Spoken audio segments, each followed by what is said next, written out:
Hello दोस्तों, कैसे हैं आप सब। मैं मोहम्मद नुमान एसआर फार्मेसी की तरफ से आपके लिए कुछ एमसीक्यू क्वेश्चन लेकर के आया हूं आपके एग्जिट एग्जाम के प्रिपरेशन को बेहतर बनाने के लिए।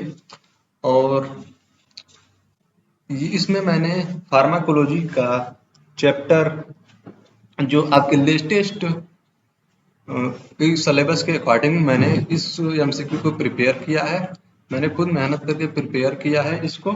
और इसमें मैंने drug acting and peripheral nervous system को, जिसमें जो है हमारे सोमेटिक और ऑटोनोमिक नर्वस सिस्टम आते हैं, उनको मैंने कवर किया हुआ है। इसमें जैसे cholinergic drugs, adrenergic anti cholinergic drug, adrenergic drug, anti adrenergic drug, drug use in myasthenia gravis, इनको लेकर के, इन सारे टॉपिक को लेकर के मैंने एमसीक्यू क्वेश्चन बनाए हैं, जिसको आपके लिए मैं लेकर के आया हूं। चलिए शुरू करते हैं। तो क्वेश्चन नंबर 1 हमारा ये कहता है, transmission that nerve transmit their message across the synapse and neuro effector junction by release of chemical messenger is best definition of.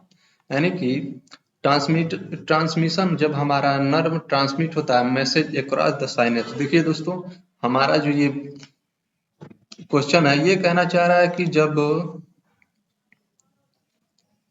Message हम ट्रांसमिट करते हैं, जैसे मान लीजिए हमारा ये साइनेप्स है, ये नर्व एंडिंग है, ऐसा कुछ होता है हमारा नर्व एंडिंग, जिसको हम ये हमारा नर्व एंडिंग है, जिसको हम इस वाले एरिया को साइनेप्टिक क्लेफ्ट कहते हैं, और इसको प्री साइनेप्टिक नर्व एंडिंग कहते हैं, और इसे पोस्ट साइनेप्टिक नर्व एंडिंग कहते हैं। तो दोस्तों, इसका कहने का मतलब ये है कि जब हमारा केमिकल मैसेंजर, जैसे ये दोनों जुड़े हुए नहीं होते हैं, तो इनको दोनों जोड़ने के लिए,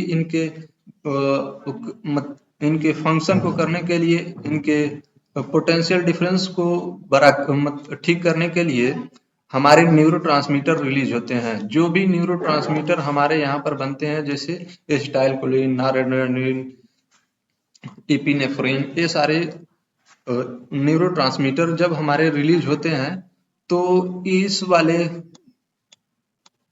पोस्ट साइनेप्टिक नर्व एंडिंग पे रिसेप्टर होते हैं, जिन पे जाकर के ये जो है बाइंड होते हैं।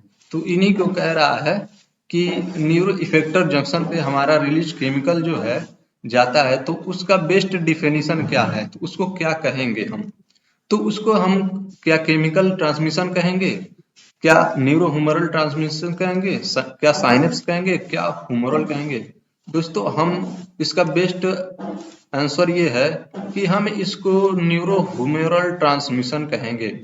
क्योंकि यहाँ पर नर्व की बात हो रही है, और ह्यूमरल का मतलब होता है केमिकल, और यहाँ पर ट्रांसमिशन हो रहा है नर्व के थ्रू, हमारा ह्यूमरल यानी कि केमिकल ट्रांसमिशन हो रहा है, इसलिए हम इसको कह रहे हैं neuro humoral transmission. Next question number 2, full name of acetylcholine. Full name of, दोस्तों हमारे एमसीक्यू क्वेश्चन में बहुत सारे अलग अलग टाइप के क्वेश्चन बनते हैं, तो इसमें कभी कभी क्वेश्चन फुल नेम भी पूछ लेता है। तो इसका मतलब पूछ रहा है कि एसिटाइलकोलिन यानी कि एसीएच का फुल फॉर्म क्या हो सकता है, तो उसका ये है एसिटाइलकोलिन होता है। ये तो सीधा सीधा सिंपल सा एग्जांपल, सिंपल सा क्वेश्चन था, इसको आप सभी जानते होंगे। Question number 3, enzyme involve in the degradation of acetylcholine. यानी कि एंजाइम, कौन सा एंजाइम एसिटाइलकोलिन के डिग्रेडेशन, यानी कि डिग्रेडेशन का मतलब होता है उसके खंडन यानी कि टूटने में, मतलब पार्टिसिपेट करता है उनमें, उसमें इन्वॉल्व होता है। तो क्या एसिटाइलकोलिन, एसिटाइलकोलिन खुद अपने डिग्रेडेशन में तो इस्तेमाल नहीं हो सकता, क्योंकि ये एंजाइम पूछ रहा है, और एंजाइम एसिटाइलकोलिन नहीं है, एक न्यूरोट्रांसमीटर है। और एसिटाइलकोलिन, इसका दोस्तों ये, इसको हम कहते हैं एसिटाइलकोलिन स्ट्रेच, इसका ये शॉर्ट फॉर्म है। स्टाइल कोलिन स्टेज इसको कहते हैं, इसको स्टाइल कोलिन स्टेज कहते हैं। दोस्तों मैंने इसको इसलिए ये ऐसा शॉर्ट फॉर्म लिखा है क्योंकि कभी कभी कंफ्यूजन हो जाता है, ऐसा आपके सामने इस शॉर्ट फॉर्म में दे देता है तो आपको कोई कंफ्यूजन न हो, इस वजह से मैंने इसको ऐसे रखा हुआ है। ठीक है, तो एसिटाइल कोलिन स्टेज ही होता है जो हमारे डिग्रेडेशन में काम आता है, स्टाइल कोलिन के डिग्रेडेशन में काम आता है। तो इसका आंसर होगा 2, स्टाइल कोलिन स्टेज। इसका पूरा नाम है दोस्तों स्टाइल कोलिन स्टेज, इसको स्टाइल कोलिन स्टेज कहते हैं। चलिए दोस्तों इसी तरीके से हमारा अगला सवाल, question number 4। Question number 4, organ that supplied by somatic nervous system. कहना चाह रहा है आर्गन, कौन कौन से आर्गन होते हैं सोमैटिक नर्वस सिस्टम के द्वारा सप्लाई किए जाते हैं। जैसे सोमैटिक, देखिए दोस्तों ये हमारा जो टॉपिक है ये पेरिफेरल नर्वस सिस्टम है। तो पेरिफेरल नर्वस सिस्टम में दो सब डिवाइड होते हैं, उसमें सोमैटिक नर्वस सिस्टम होता है और दूसरा होता है autonomic nervous system.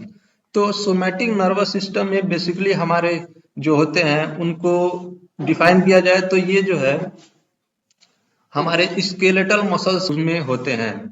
Autonomic nervous system, autonomic nervous system जो होता है हम अपने विल में नहीं कर सकते, हमने अपने कंट्रोल में नहीं कर सकते हैं। जैसे कि हमारा जो है हार्ट रेट है, हार्ट बीट है, उसका जो है उसको हम अपने विल से कंट्रोल नहीं कर सकते हैं, उसको हम जो है रोक नहीं सकते हैं। और इसी तरीके से हमारा जो है पाचन की क्रिया होती है, डाइजेशन, जो हमारा पेरिस्टल्टिक मूवमेंट होता है उसको हम नहीं कर सकते हैं, नहीं रोक सकते हैं, यानी कि कंट्रोल नहीं कर सकते हैं, उसमें ऑटोनोमिक नर्वस सिस्टम में आता है। और सोमैटिक नर्वस सिस्टम में जो हमारे अपने विल से कर सकते हैं, जैसे हमारा मूवमेंट हो गया है, स्केलेटल मसल्स को मूवमेंट करते हैं। तो इसी तरीके से इस सवाल के अकॉर्डिंग जैसे ये पूछ रहा है organ that supply bye somatic nervous system, तो सोमैटिक नर्वस सिस्टम में हमारा जो है स्केलेटल मसल्स इसलिए आता है क्योंकि ये हमारे विल में होता है कि हम इसमें जो है अपने तरीके से इसको जो है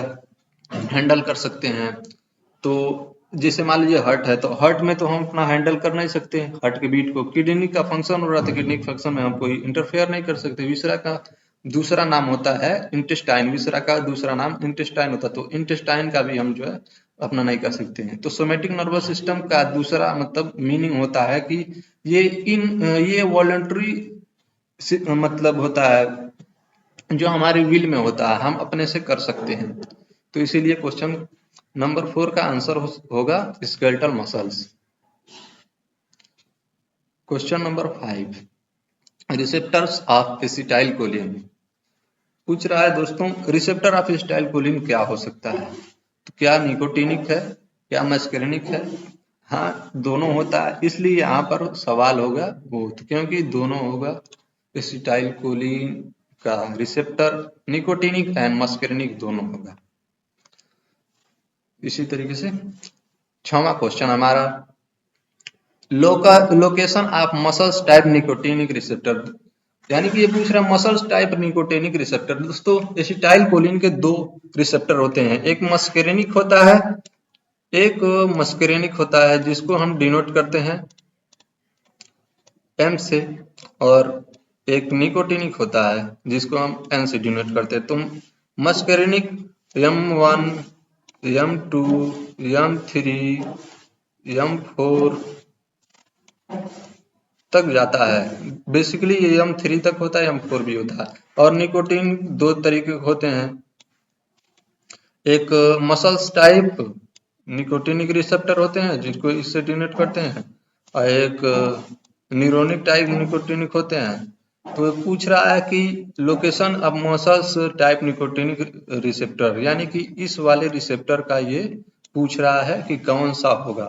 तो मसल्स में दोस्तों स्मूथ विसरल तो होगा नहीं, विसरल स्मूथ मसल्स भी नहीं होगा, स्केलेटल मसल्स ही होगा हमारा आंसर क्वेश्चन नंबर 6 का। क्योंकि मस्करिनिक मसल्स टाइप आप यहीं देख रहे हैं, ये क्योंकि ये मसल्स टाइप ही है, इस वजह से हमारा स्केलेटल मसल्स होगा, स्मूथ मसल्स नहीं होगा, क्योंकि विसरल बी में स्मूथ मसल्स पाया जाता है, हार्ट तो कार्डियक मसल्स पाया जाता है। इसी तरीके से 7वां क्वेश्चन देखिए दोस्तों क्या कह रहा है, which is the selective antagonist of muscarinic receptor. इसमें दोस्तों कह रहा है कि selective antagonist of muscarinic receptor. दोस्तों एंटागोनिस्ट क्या होता है पहले ये जान लेते हैं। एंटागोनिस्ट वो होता है जो उसके रिसेप्टर के एक्टिविटी को कम कर दे। जैसे मान लीजिए हमारा कोई न्यूरोट्रांसमीटर है, कोई हमारा न्यूरोट्रांसमीटर है जो कोई हमारा न्यूरोट्रांसमीटर है जो रिसेप्टर पे अल्फा है, बीटा है या फिर निकोटीनिक है, मस्करिन रिसेप्टर पे जाकर के, या ड्रग या रिसेप्टर पे जाकर के बाइंड हो रहा है। तो एंटागोनिस्ट क्या होता है कि इस रिसेप्टर की एफिनिटी को और इफिकेसी को कम कर देता है, जाकर के बाइंड हो जाता है और इसके एफिनिटी को कम कर देता है, यानी कि उसके फंक्शन को होने ही नहीं देता है। इसको कहते हैं एंटागोनिस्ट। तो ये पूछ रहा है कि एंटागोनिस्ट मस्करिनिक रिसेप्टर का एंटागोनिस्ट क्या हो सकता है। हेक्सामेथोनियम यूज नहीं होता, हेक्सामेथोनियम होता है निकोटेनिक मस्करिनिक टाइप का एंटागोनिस्ट होता है, और नो सॉरी एट्रोपिन ही होता है जो मस्करिनिक टाइप का एंटागोनिस्ट होता है। क्वेश्चन,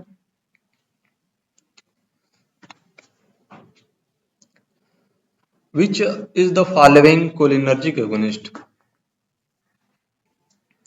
पूछ रहा है दोस्तों कि विच कौन सा कोलिनर्जिक एगोनिस्ट है। अब एगोनिस्ट समझ लेते हैं। एगोनिस्ट होता है जो किसी भी ड्रग जो है या फिर न्यूरोट्रांसमीटर है, कोई भी ड्रग है या न्यूरोट्रांसमीटर है, वो उसी की तरह ही काम करता है। जैसे हमारा स्टाइलकोलिन है, ये एक न्यूरोट्रांसमीटर है जो हमारे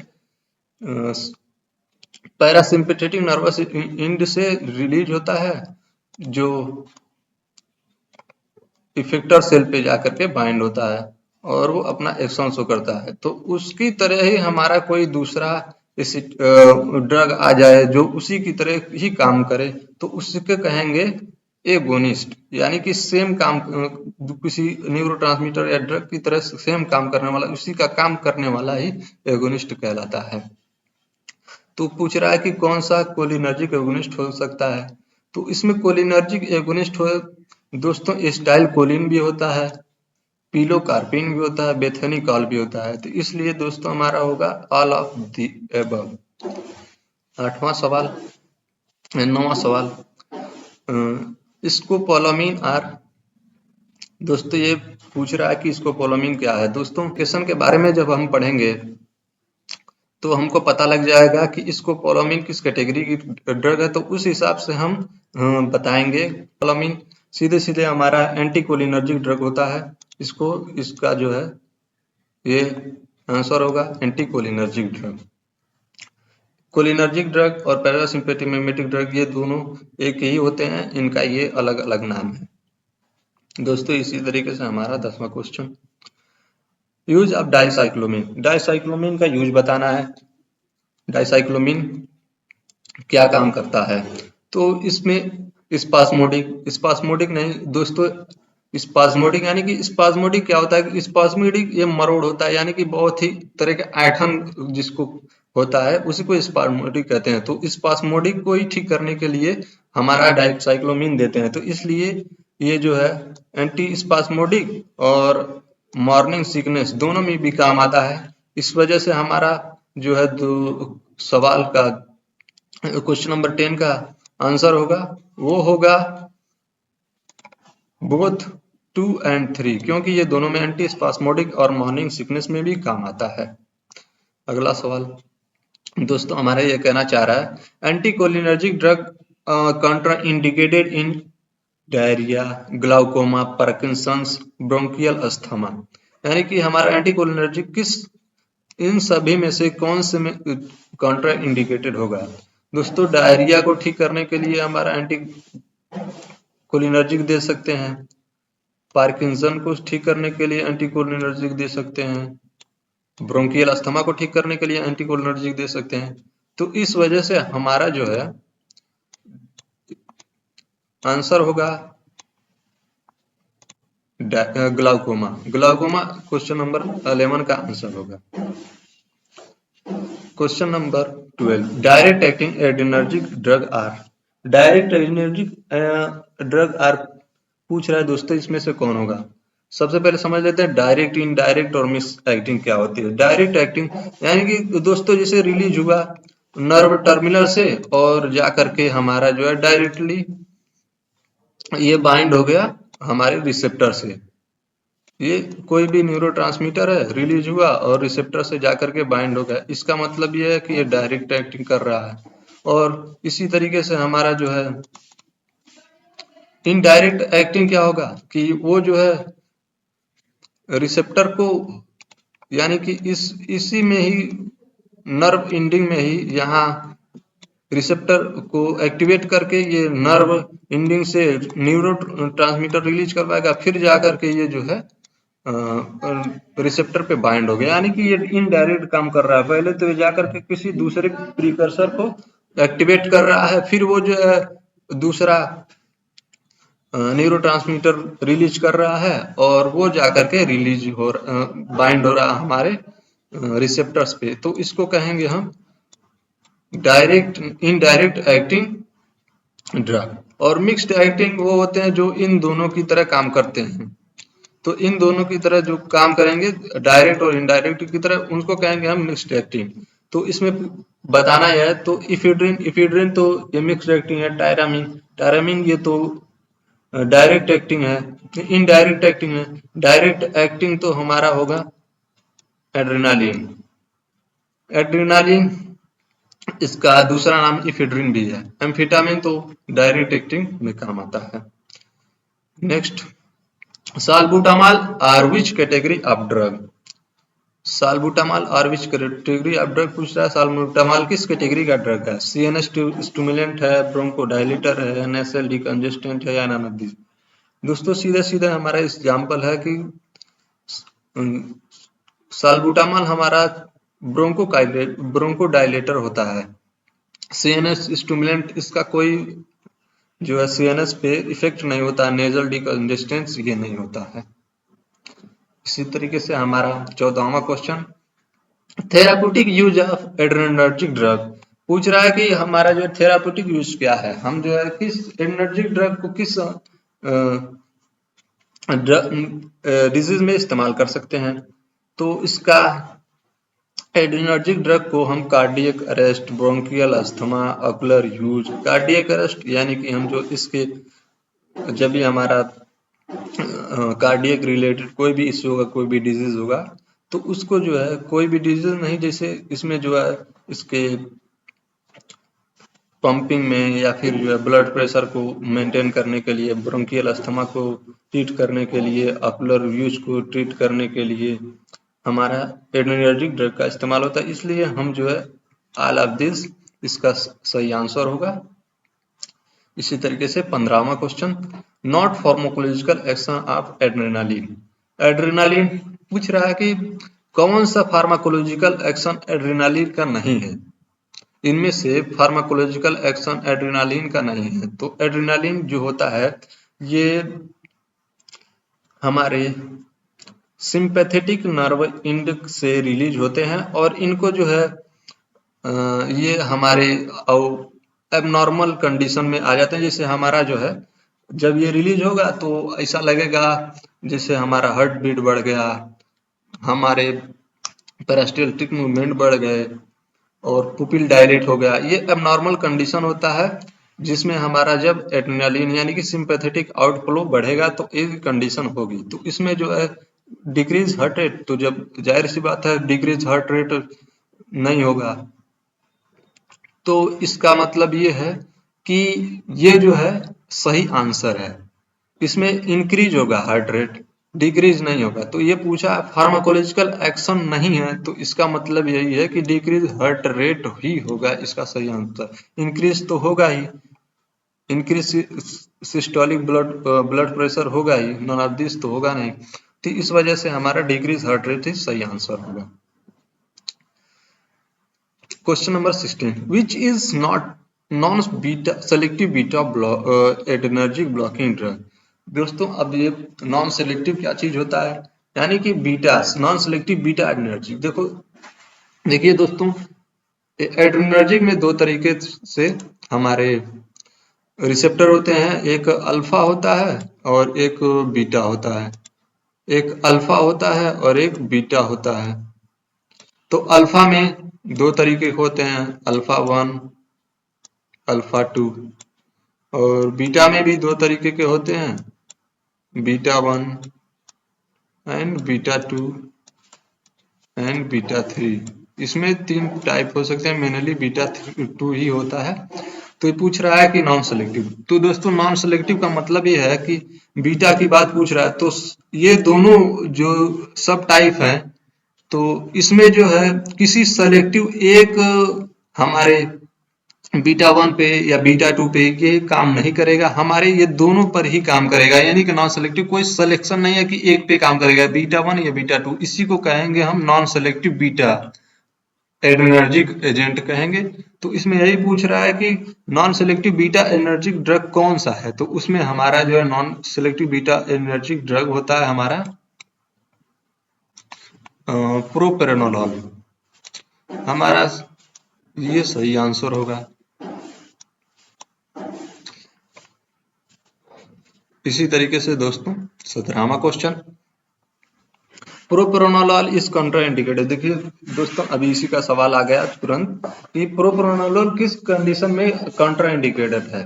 तो दोस्तों हमारा प्रोपेरानोलोल डायबिटिक में भी कॉन्ट्राइंडिकेटेड होता है और अस्थमेटिक भी कॉन्ट्राइंडिकेटेड होता है। तो इस वजह से हमारा जो है सही आंसर होगा क्वेश्चन, सही आंसर होगा ऑप्शन नंबर 3, बोथ 1 एंड 2। दोस्तों हम डायबिटिक में इसलिए नहीं दे सकते क्योंकि इसका जो है और ज्यादा कॉम्प्लिकेशन पैदा कर देगा, ये कोलेस्ट्रॉल को और ज्यादा बढ़ा देगा, और अस्थमेटिक में इसी तरीके से इसको कॉन्ट्राइंडिकेट से नहीं दे सकते हैं। Question number 18, drug use in myasthenia gravis. पूछ रहा है कि माइस्थेनिया ग्रेविस में कौन सा ड्रग इस्तेमाल करते हैं। तो सबसे पहले ये जान लेते हैं कि माइस्थेनिया ग्रेविस क्या होता है। दोस्तों माइस्थेनिया ग्रेविस होता है एक auto immune disorder. Myasthenia gravis auto immune disorder होता है। ऑटो इम्यून डिसऑर्डर क्या होता है कि जैसे हमारा जो भी इम्यून है वो अपने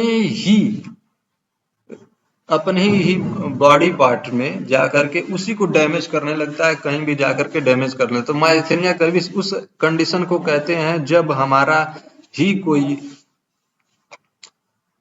एंटीबॉडी आकर के हमारे निकोटिनिक और मस्केरेनिक रिसेप्टर को ही डैमेज कर दे।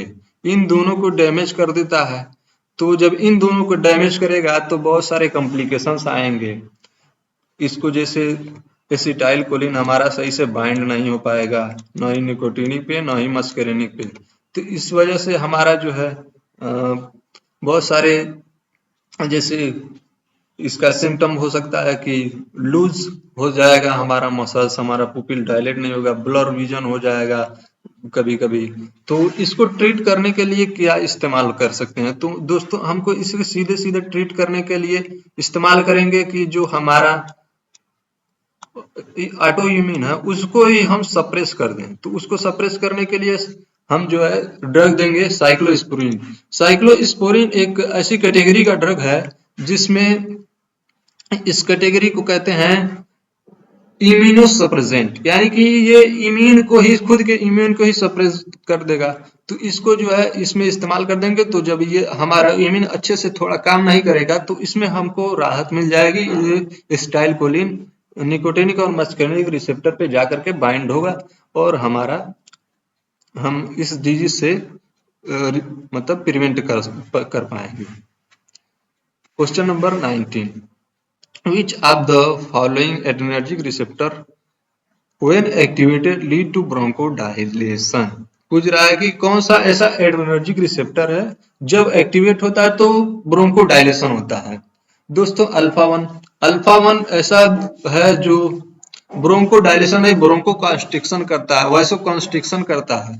अल्फा 2 है जो ये हमारे नर्व एंडिंग पे जाकर ये नर्व एंडिंग पे बता, जब ये एक्टिवेट होता है तो हमारे सिंपैथेटिक आउटफ्लो को ही डिक्रीज कर देता है।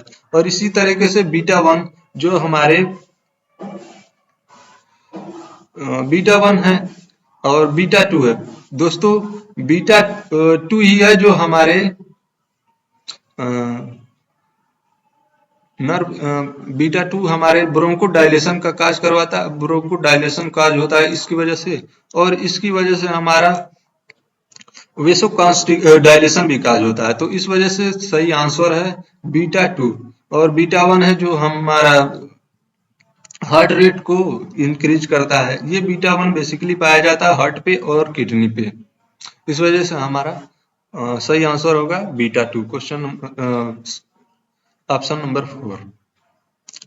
इसी तरीके से हमारा question number 20, what effect does stimulation of beta 1 adrenergic receptor primarily have on heart. पूछ रहा है दोस्तों, अभी इसी पिछला वाला क्वेश्चन ही से ये रिलेट करता है कि जो है जब हमारा स्टिमुलेशन होगा बीटा 1 एड्रेनर्जिक रिसेप्टर तो प्राइमरीली हार्ट पे कौन सा इफेक्ट पड़ेगा। तो हमने ये देखा दोस्तों कि बीटा 1 कहाँ होता है, बीटा 1 होता है हार्ट पे, तो और ये इसकी कॉन्ट्रैक्टिलिटी बढ़ा देता है। तो सीधे सीधे हमारा ये आंसर हो जाएगा beta increase heart rate and contractility, क्योंकि बीटा 1 हमारा रिसेप्टर पाया जाता है हार्ट पे ही पाया जाता है। मैंने यहाँ पिछले सवाल में बता दिया था। इस वजह से इसका सही आंसर होगा increase heart rate and contractility. Decrease heart rate नहीं होगा, वैसे डायलेशन नहीं होता, वैसे ब्रोंको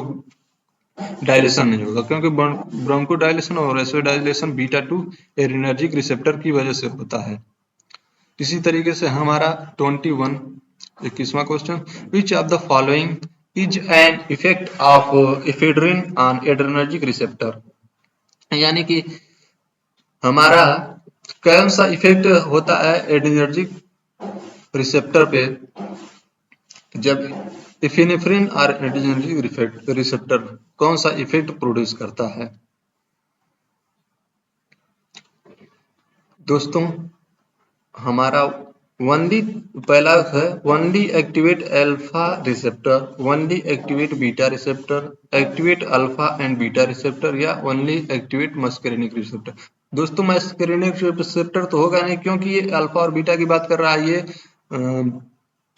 सिंपैथेटिक आउटफ्लो की बात कर रहा है जिसमें अल्फा और बीटा, तो इसमें नहीं होगा, ये पैरासिम्पेथेटिक का पार्ट है। तो इसमें दोनों में कोई ना कोई होगा, तो इन तीनों में कोई ना कोई। इसका ये है कि ये एफेड्रिन जो है ये दोनों पे काम करता है, एक्टिवेट अल्फा रिसेप्टर और एक्टिवेट बीटा रिसेप्टर। तो इस वजह से हमारा सही आंसर हो जाएगा अल्फा एंड बीटा रिसेप्टर्स।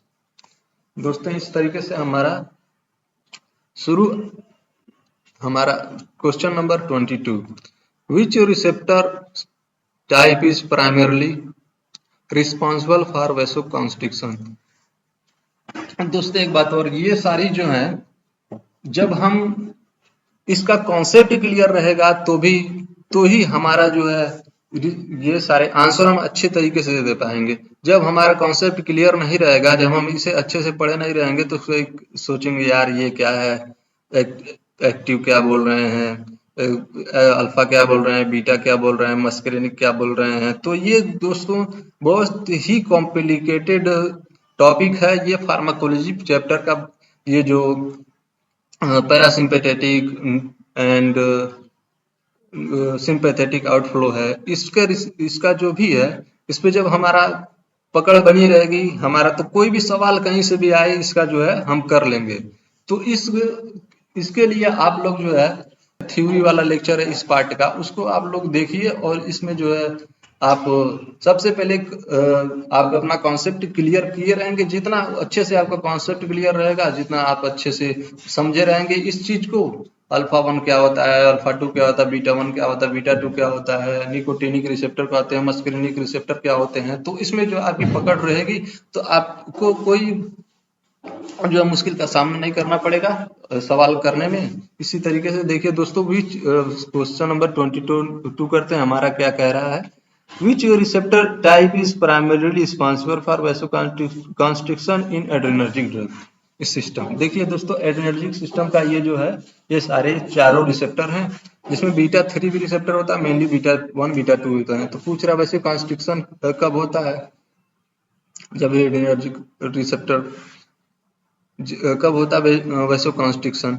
तो वैसो कॉन्स्ट्रिक्शन जो होता है ये बीटा अल्फा 1 में होता है, क्योंकि वैसो कॉन्स्ट्रिक्शन और वैसो डायलेशन दोनों इसी में होते हैं। जब हमारा अल्फा 1 रिसेप्टर जब हमारा जो है एक्टिवेट होता है, तो वैसो कॉन्स्ट्रिक्शन और वैसो और ब्रोंको कॉन्स्ट्रिक्शन ये दो मेन काम होते हैं। और अल्फा 2 में जो है हमारा जो है प्रीसाइनेप्टिक नर्व एंडिंग में जो है सिंपैथेटिक आउटफ्लो को ये इनहिबिट करता है, और बीटा 1 जो है हमारा हार्ट रेट की कॉन्ट्रैक्टिलिटी को बढ़ाता है, बीटा 2 हमारा जो है वैसो डायलेशन करता है, वैसो कॉन्स्ट्रिक्शन नहीं करता, वैसो डायलेशन और ब्रोंको डायलेशन करता है। तो क्वेश्चन नंबर 22 का सही आंसर होगा अल्फा 1 रिसेप्टर। थैंक यू दोस्तों, पूरी वीडियो लेक्चर को देखने के लिए बहुत बहुत धन्यवाद।